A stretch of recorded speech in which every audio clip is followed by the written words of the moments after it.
there. Seraph 17 once again. That was me showing you how amazing I am at Max Act. This is my Devil May Cry 4. Dante Must Die Triple S rank walkthrough. And this is mission 3. I'm not too sure of the subtitle for it, but I'm sure it'll be on the video. Suffice to say, this is a 20-minute video, so it's a pretty long mission. And a lot of the times with the longer missions, they generally have quite a flexible time limit. The only times you're ever going to struggle with time limits is in small chapters that generally consist of bosses. A great example of this is right now. I haven't fully recorded this guide. I still have a bunch of Dante levels to record and the final fight against Sanctus, which I've done about 7 times now, and it's really pissing me off.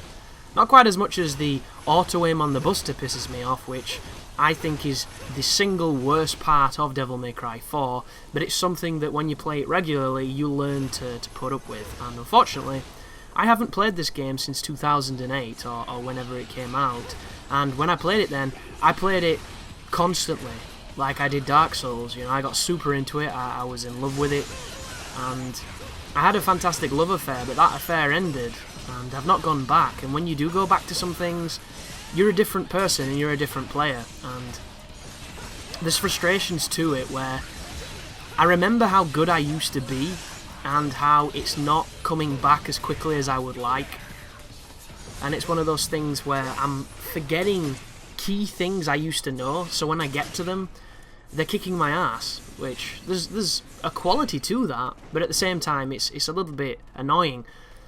A good example is the Dante fight in the first chapter and the one coming up later.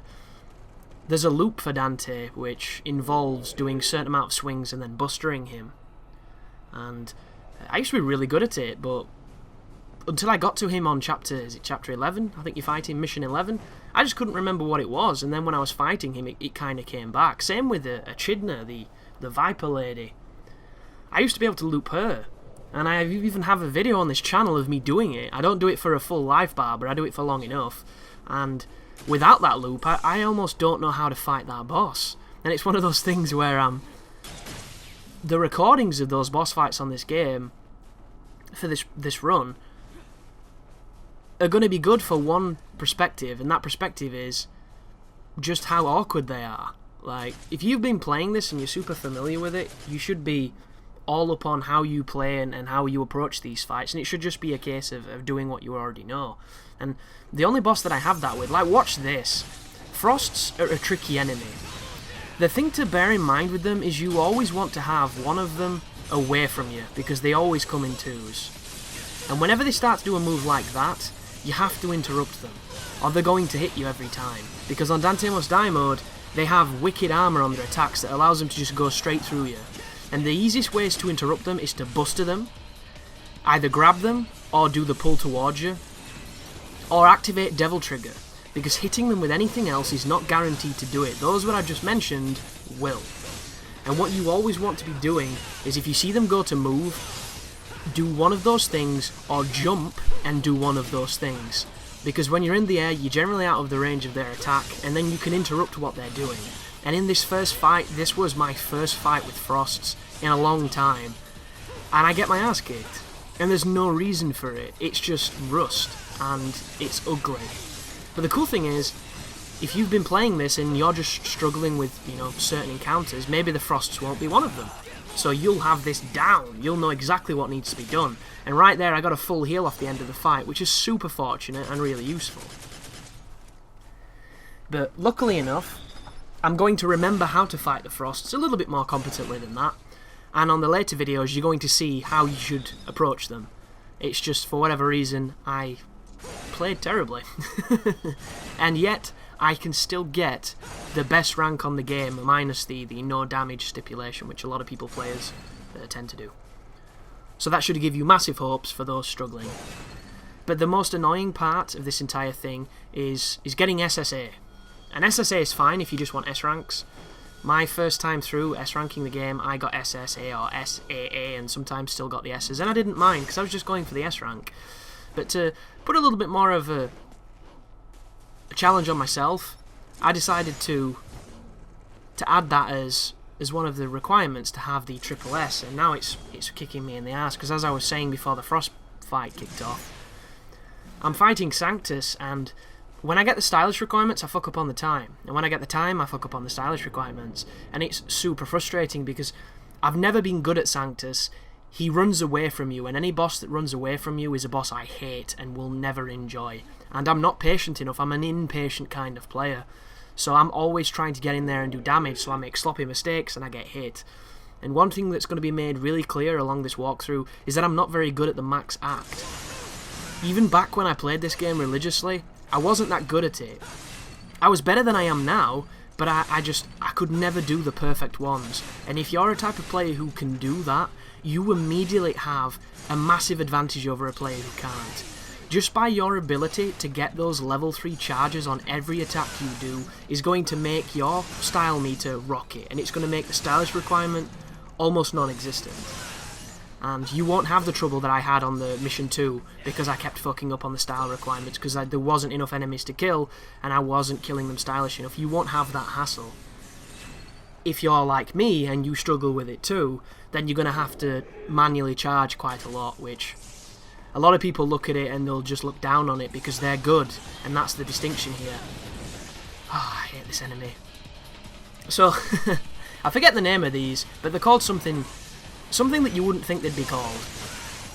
I call them asshole dogs, and the reason for that is they fire stuff at you, and you can manipulate the camera to pacify them, but even then you can still put yourself in a bad spot, so I would recommend skipping them, because I hate fighting them. They're an enemy that if I was in control I would have removed them, because I just don't think they add anything to the game. I think if anything they just detract from what is already well established.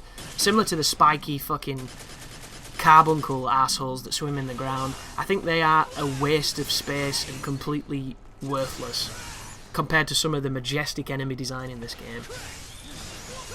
Another thing to bear in mind here as well, when you do have these longer missions, if there's a fight you don't like that you have to do and you can't get the stylish points for it, try to go to an area where there's a fight you're comfortable with that you can respawn, because you can game the system in a way where you can fight a fight you're comfortable with a couple of times and then skip the fights you're not so comfortable with. The ranking on this game is surprisingly flexible, and a lot of people will look at it as a more casual approach to the rank, which it is, but it's a casual approach that I think makes it a more accessible and enjoyable game. This is the torture chamber. This is tricky as hell. So, the swords. You either love them or you hate them. I'm undecided. Sometimes when the buster is cooperative and it busters the ones you want, they can be really, really cool and they can make it feel really fun. When the buster misses or grabs the one 10 yards away as opposed to the one 4 yards away trying to attack you, it's simply some of the most frustrating gameplay in this game. And it's one of those things where you can shoot the swords to interrupt them, you can grab them, you can buster them, you can use your devil trigger to get those iframes. There are a lot of techniques you can utilise to make this more manageable. You can control the camera better than I'm doing to keep them off camera as best as possible. There's a lot of ways to do this, but it involves really studying it and getting that memory of how to approach it. And because this is a one-off project for me, I don't intend to go back to this game. I don't intend to get good at this game again. I'm just going to get through with a little bit of forcing the square plug in the round hole method, which I like to call getting really angry while I fight and smashing things, which is a lot of the stuff you're going to see here. And the cool part is, if you're a more elegant and skillful player, you'll have no issue. So all this really is going to be incentive to inspire you to get those ranks if you've always wanted to do it but couldn't, or maybe you just need to know where the furniture is that needs to be smashed. Because if you're anything like me, I fail the orb requirement more than any other requirement on this game. And that right there is my inexperience with the game, but look what it did. Sure, if I'm going for a no damage run, I've just ruined it, but I've already ruined it because I get hit all the time.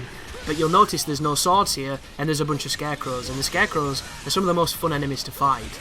It's one of the reasons why I want the PC version of this game, because it has Legendary Dark Knight mode, which populates the game with a ton more enemies, and one of the coolest parts of Devil May Cry 4 is having a level 3 charge and doing those moves on a group of enemies and watching them fly. Like, you can do some really fun stuff. But the thing to bear in mind, which I generally always forget, is devil-triggered enemies are very difficult to stun. It's something that's been there since the first game, and it's... I don't know how I feel about it, I really don't. It's one of those interesting, arbitrary things that's gone on to become a fundamental of action games. I think you should be able to stun everything. I think there should be varying degrees of it, and I think there should be a feedback on how successful or how close to a stun you are. But I don't think any enemy should have any move that they can do for free, and you can't do anything about it.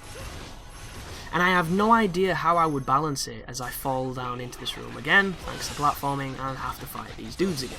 Once again, it enables me to get the stylish points I might be missing via some other options. And also, it shows you don't have to be super on the spot with how you go through the level. You can make a few mistakes and still get the rank. But I would like it so that you could interrupt everything. And there could be consequences to interrupting.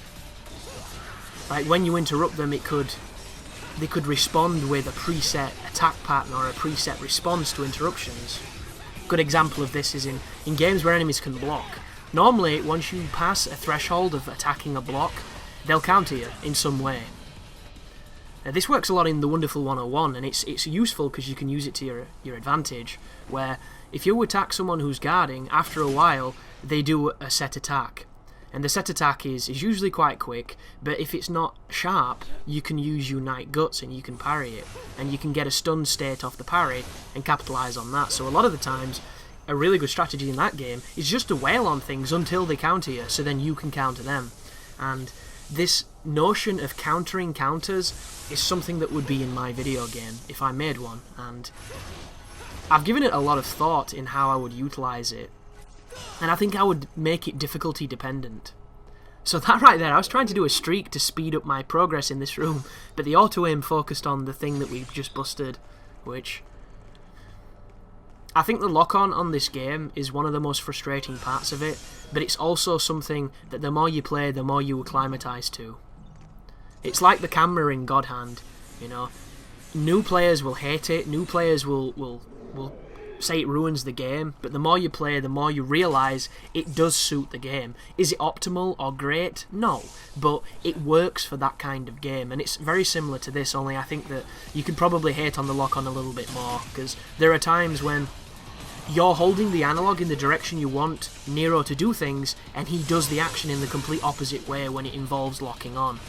And it's only really apparent when you're bustering for the most, because everything else is directive and easy, and you can tell when I'm locking on because you can see the health of the enemies, which I think is a great touch. But this, so far, is looking like a bit of a better Frost fight. Throw the other one away from you, hit him with a charged shot to stun him and knock him back, and then focus on his buddy. I'm wasting Devil Trigger here because I don't think I've realised I've still got it on. That is a dangerous move. Stay in the air. Try and interrupt it with... And the great thing about the level 3 charge is after you hit them, after a few seconds, it does the detonation, which is a guaranteed stun. And it does a lot of damage too. You never want to be where I am now.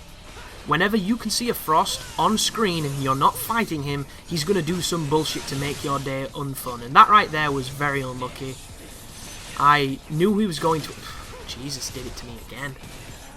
So, first one was a legitimate mistake, second one was just sloppy.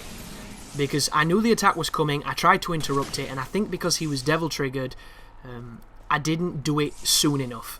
So the frames of invulnerability and stun were not on my side, and I ended up taking damage if you watched it closely. The second one was me going for a move that has a massive wind-up, and when the Frost's devil trigger, they can do that quick swipe and interrupt it like he just did.